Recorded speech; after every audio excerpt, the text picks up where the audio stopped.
मंडळी, हा आहे दिवेघाट. हिरवगार डोंगररांगा, वळणावळणाचा रस्ता आणि डोळ्यांना सुकवणारा अप्रतिम दृश्य. पावसाळ्यात तर हा घाट स्वर्गासारखा दिसतो. पुण्याहून दिवेघाट पार करत आम्ही पोचलो महाराष्ट्राच्या कुलदैवत श्री खंडोबा महाराजच्या पवित्र जेजुरी गडावर. तर गडावर जाताना आपल्याला खूप सारे असे पूजेचे सामानाची दुकानं दिसतात. तर आम्ही तिथे एका दुकानातून घेतले पूजेचे सामान आणि नंतर आम्ही गडाच्या दिशेने गेलो. तर बघा, इथे पण छान पूजेचं सामान सगळ्यांनीच घेतलं आहे. आणि सगळ्यात जाता समोर आम्हाला गणेश मंदिर पण दिसलं. तिथे नंदी पण आहे. तिथे गेल्या गेल्या आम्ही लागलं रांगेमध्ये, कारण की खूप गर्दी होती. सोमवारला तर खूपच गर्दी असते. आणि हा आहे खंडोबारायांचं घर. अंदर व्हिडिओ घ्यायला मनाई होती, पण मी आठवण व्हावी म्हणून थोडंफार घेतलं आणि नंतर बाहेर येऊन मस्तपैकी भंडारा उडवला. संपूर्ण गड भंडाऱ्याच्या सुवर्ण रंगाने नटलेला दिसतो.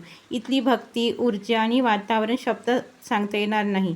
तुम्ही एकदा तरी जेजुरीला नक्की या आणि येलकोट येलकोट जय मल्हारचा जयघोष अनुभवाच. खरंच खूप मनाला शांती आणि प्रसन्नता वाटते. सगळं गड फिरून आम्ही आता गडाच्या पायथ्याशी निघालो. थोडे बहुत सगळ्या मंडळींनी फोटोसुद्धा काढले. खूप छान वाटते. आणि हे झाडं बघा, प्रत्येक शेपनी दिलेलं आहे. ओमचा आकार आहे, इथे दिव्याचा आकार आहे आणि इथे नागाचा पण आकार आहे आणि इथे पिंडीचा पण आकार आहे. गडाच्या पायथ्याशी बाणाईचे दर्शन घेऊन आम्ही निघालो पुण्याकडे. चला तर मंडळी, अशा सुंदर प्रवासासाठी चॅनलला सबस्क्राईब करा. भेटूया.